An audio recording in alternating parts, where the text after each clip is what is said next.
Otro tema.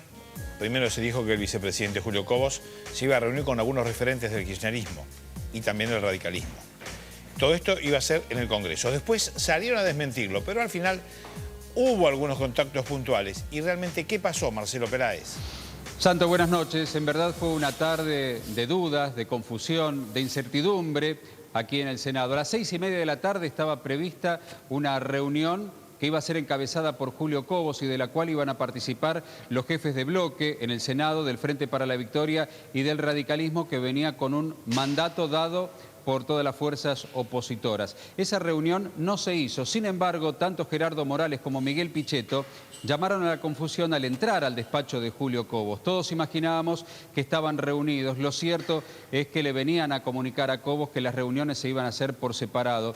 Cobos, en definitiva, se reunió con el presidente provisional del Senado, José Pampuro, en busca de una salida negociada a esta crisis desatada entre oficialistas y opositores. Y por otro lado, en el bloque de la Unión Cívica Radical, en sus oficinas se reunieron Miguel Pichetto y Gerardo Morales, que están negociando la conformación de la Comisión Bicameral de Seguimiento de los Decretos de Necesidad y Urgencia emitidos por el Poder Ejecutivo. ¿Qué proponen los opositores? Que esa comisión esté integrada por 9 opositores y 7 oficialistas. ¿Qué proponen los oficialistas? Que haya paridad, 8 de un lado, 8 del otro. ¿Qué piden los opositores? Que en tal caso el presidente, que sea el que desnivele en las votaciones, sea justamente un opositor. ¿Qué piden los oficialistas como moneda de cambio? Que escuchen a Mercedes Marcó del Pont, quien viene a defender su pliego al Senado de la Nación. Gerardo Morales, el jefe de la bancada de los radicales, dijo: está bien, vamos a escucharla. Muy posiblemente esto se plasme en la sesión del próximo miércoles. Esto decía Morales. Primero, habían algunas versiones de que no se iba a llevar a cabo la reunión con Miguel Pichetto. Nos acabamos de reunir. Hemos mantenido una charla, diría, informal, porque las definiciones en torno al único tema por el que estoy facultado a seguir estableciendo este diálogo es por el funcionamiento de la bicameral, de los decretos de necesidad y urgencia, especialmente el tema de reserva. Ese tema seguramente se va a estar resolviendo mañana. Nosotros a la tarde vamos a tener una reunión, los presidentes de bloque de la oposición, y va a haber una reunión de labor parlamentaria 6, 7 de la tarde, y allí terminaremos de resolver si es que logramos un acuerdo entre todas las fuerzas políticas para que funcione la Comisión Bicameral de DNU. El oficialismo y la oposición no pueden ocultar sus desconfianzas mutuas a la hora de intentar un acercamiento para destrabar el conflictivo tema del pago de deuda con reservas. Por ahora los contactos son puntuales y nadie quiere hablar de la posibilidad de un acuerdo.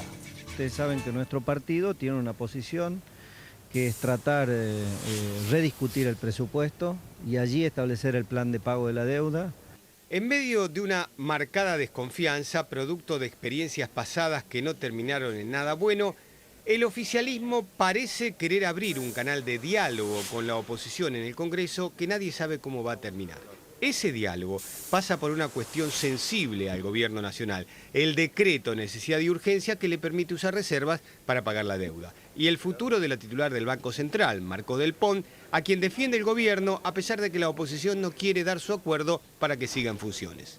Criticamos fuertemente el modo que se hizo, el modo tan intempestivo y violento que se hizo. Hubiésemos deseado escuchar a la funcionaria argumentar sus exposiciones. La doctora Marcó del Pont tiene una vasta experiencia, todos la conocen y acá la respetan como su conocimiento en funciones económicas, saben de su compromiso con todo lo que sea la buena administración, así que creo que correspondía escuchar la argumentación, charlarlo y ver y tomar una decisión correspondiente. Precisamente fue Pampuro quien dio las primeras señales de diálogo. Sin embargo, durante el fin de semana, el ministro del Interior primero y el jefe de gabinete después salieron a mostrar la intransigencia de los Kirchner para dejar de lado la intención de pagar la deuda con reservas y a través de un decreto. Esto reavivó las desconfianzas y la crítica de la oposición.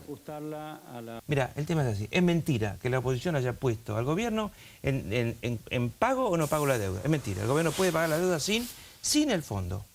Ahora, va a estar un poco más cómodo si tiene algo del fondo. Macanudo. Segundo, es mentira también que la alternativa sea entonces tengo que hacer ajuste. A la oposición no le importa, yo tengo que hacer ajuste. Es mentira. El presupuesto que se votó en noviembre con una mayoría dócil es un presupuesto falso.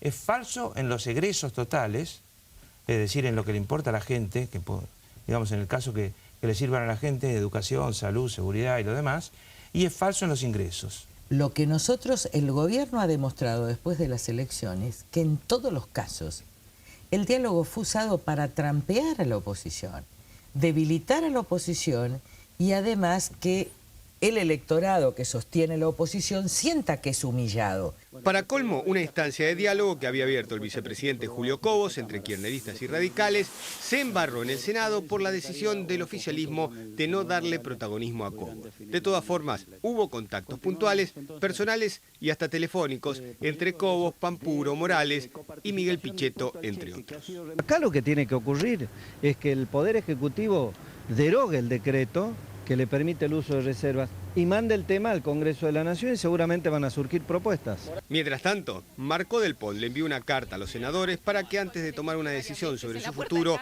al frente del Central le permitan hacer su defensa. Más allá de esta carta, en la oposición del Senado ya hay consenso, como quedó plasmado en la Comisión de Acuerdos, en rechazar el pliego de Del Pont. La propia funcionaria había admitido que si no tenía acuerdo del Senado, no tenía sentido seguir en su puesto. En síntesis, las señales de diálogo que parecen dar algunos senadores oficialistas después chocan con la intransigencia de los Kirchner. Vamos a seguir defendiendo los intereses del país, que vamos a seguir tratando de convencer a aquellos que creen que entorpeciendo la gestión de gobierno van a lograr victorias, que esto no es así, que la historia nos ha demostrado que normalmente la historia termina condenando a todos aquellos que han contribuido a que a los argentinos las cosas le vayan mal y no les vayan bien. ¿Existe una posibilidad concreta de que pueda existir un diálogo entre los senadores de la oposición y los senadores kirchneristas?